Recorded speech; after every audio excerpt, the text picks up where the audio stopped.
And this is the Weekend Jazz Update with Yashanti Silva. On this week's episode, it's about Tommy Dorsey, his biography and best hits. During this hour, we're going to be talking about more of his best albums of all time. First up, Tommy Dorsey and his orchestra 1935 to 1936. Tight rhythms, sharper charts and dynamic brass. Standouts? Alone. A ballad with just the right mix of space and drive, and the playful smash the music goes round and around. Add heavy hitters like Bunny Berrigan and Bud Freeman, and you've got solos that tell full stories in 8 bars. Historians call it Dorsey's turning point. Fans say it's dangerously addictive. Next up, Frank Sinatra with Tommy Dorsey and the Sentimentalists, aka the Pied Pipers. Let's get away from it all. Dolores, pure joy, pure optimism, and harmonies so tight they're stitched right into the arrangements. Listeners call it joy in a bottle. Want peak Dorsey live? On the radio, the Sentimental Gentleman of Swing drops you at the front row of vintage broadcasts. The group is razor sharp. Opus One, Boogie Woogie roll through the air. And the ballads, they still float like silk. And the crowd noise, the clink of glasses, it's time travel with a dance floor under your feet. And for the deep divers, Frank Sinatra and Tommy Dorsey, The Song Is You. Over 100 tracks tracing Sinatra's rise with Dorsey, studio takes, live cuts, rare alternatives. From the slow burn title track to the bounce of The Sky Fell Down, it's a masterclass in swing singing and big band phrasing. Fans call it 3 years of front row lessons from two legends at their very best. And that was some insight into what's coming up during this hour, and this is the Weekend Jazz Update with Yashanti Silva. We're going for a short break. We'll be right back after that. Stay tuned. On this week's episode, it's about Tommy Dorsey, his biography and best hits. During this hour, we're going to be talking about more of his best albums of all time. The first one's called Tommy Dorsey and his orchestra 1935 to 1936. By 35, Dorsey's orchestra was really finding its voice. This set, covering 2 crucial years, is where the band really started to gel. The rhythm section tightens up, the arrangements get more sophisticated. Alone is one of the standouts here. It's a ballad, but it doesn't drag. It has that perfect balance of space and forward motion. And then you get The Music Goes Round and Round, a novelty tune that became a huge hit. In a lot of ways, it's a perfect example of how Dorsey could take something playful and make it musically satisfying at the same time. The personnel during this period was stellar. Names like Bunny Berrigan on trumpet and Bud Freeman on tenor sax passed through the band. You hear it in the solos. They're not just playing the changes, they're telling little stories in 8 bars. Jazz historians often point to these years as Dorsey's turning point, when he moved from being just a respected trombonist to a genuine rival to Goodman, Shaw and Ellington. And the fans, well, the fans danced holes in the floor to this stuff. More than one Amazon reviewer has said this collection is dangerously addictive because once you put it on, you don't want to skip a track. Another album called Frank Sinatra with Tommy Dorsey and the Sentimentalists. The Sentimentalists, also known as the Pied Pipers, were the vocal group Dorsey used to add texture to his arrangements. With Frank Sinatra out front and the pipers behind him, you get a rich vocal blend that's unlike anything else from the period.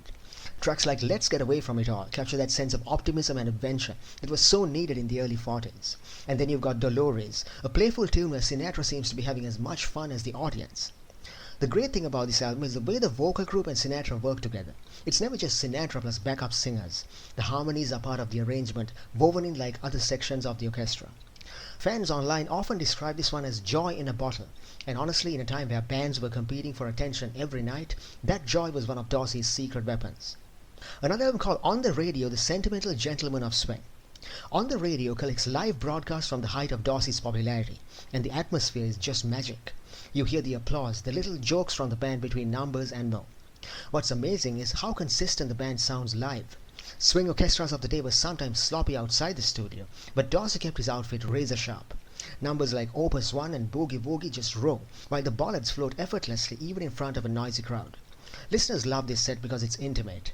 One fan review said, "It's time travel with a front row seat." And it's true, you can almost hear the clink of cocktail glasses and feel the energy of a dance floor in motion. The sound quality is surprisingly good for vintage music. Warm, clear, with just enough room noise to give off that live feel. And that's what makes it so special. You're not just hearing Tommy Dorsey's music, you're hearing Tommy Dorsey's moment. An album called Frank Sinatra and Tommy Dorsey, The Song Is You. This is a box set and it's for the deep divers. Over 100 tracks from Sinatra's time with Dorsey, studio takes, live performances, alternate versions. If you want to trace Sinatra's growth week by week, this is the way to do it. The title track, The Song Is You, is pure magic. Sinatra takes it slow, savoring every syllable, while the orchestra builds behind him in a gentle crescendo. You can hear the breath control he famously learned from Dorsey, holding notes longer than most singers could dream of. Other gems include I Think of You and Too Romantic, both showcasing the orchestra's lush string arrangements. And then you get the swing numbers like The Sky Fell Down, where Sinatra's youthful energy just bursts through. Critics often describe this set as a masterclass in phrasing and big band accompaniment. Fans, especially those who bought the set when it was first released in the late 90s, rave about the sound quality. And that was some insight into more of Tommy Dorsey's best albums of all time, and you're tuned into the Weekend Jazz Update with Jashan De Silva. We're going for a short break, we'll be right back after that. And this is the Weekend Jazz Update with Jashan De Silva. On this week's episode, it's about Tommy Dorsey, his biography and best hits.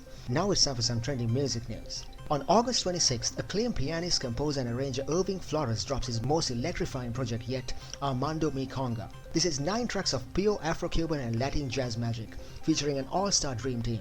Giovanni Hidalgo on congas, Horatio Hernandez on drums, Grammy-winning Brian Lynch on trumpet, John Benitez on bass, and Norbert Stackel on reeds and flute.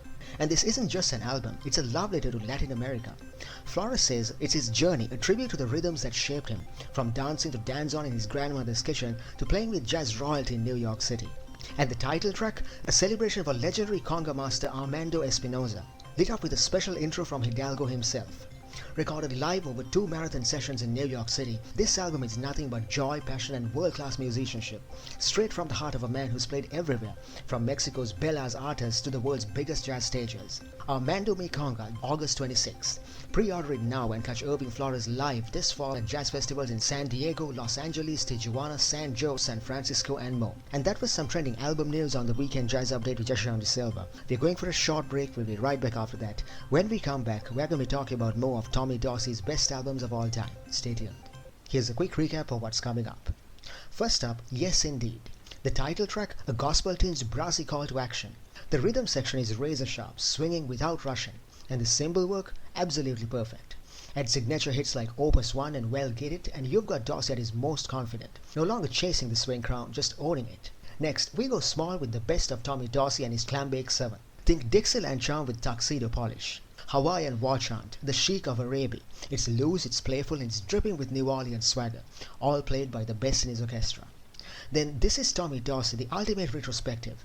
Early swing magic like Mari and Song of India, Sinatra era ballads like I'm Getting Sentimental Over You. You can hear the evolution from polished dance band to powerhouse swing machines. Critics call it the gateway album, and they're right. And finally, big band legends Tommy Dorsey, a latter compilation that's basically a love letter to the big band era. All the classics plus deep cuts from his later years. From brassy gospel swing to Dixieland charm, career-spanning hits to pristine remasters, Tommy Dorsey is still filling dance floors one trombone slide at a time. And that was some insight into what's coming up during this hour, and this is the Weekend Jazz Update with Jashan De Silva. On this week's episode, it's about Tommy Dorsey, his biography and best hits. During this hour, we're going to be talking about more of his best albums of all time. The first one's called Yes Indeed. This album's title track alone is worth the price of admission. Yes Indeed is one of those gospel-tinged swing numbers that just grabs you right from the first beat. Big, brassy and full of energy. The band's call and response sections practically shout at you to get up and move. Dorsey's trombone is front and center here, but what really makes his set special is the rhythm section. By the time this album was recorded, the Dorsey Orchestra had mastered the art of swinging without sounding rushed. Listen closer to the drummer's cymbal work on the up-tempo numbers. It's crisp, perfectly timed and drives the entire ensemble forward. Other standouts include Opus One, one of Dorsey's signature popular hits, and Well Get It, a high-octane instrumental that shows just how tight this band could be. Critics have often said that Yes Indeed captures Dorsey at his most confident. He's no longer competing for swing dominance, he's owning it. This was dance floor gold in the mid-40s. Another album called The Best of Tommy Dorsey and his Clambake 7. Now we go small, or at least smaller. The Clambake 7 was Dorsey's side project, a Dixieland-influenced septet that let him stretch out in ways the full orchestra couldn't. The best part? It was packed with top-tier talent, many of whom also played in the main band. Here, you get a looser, more playful Dorsey.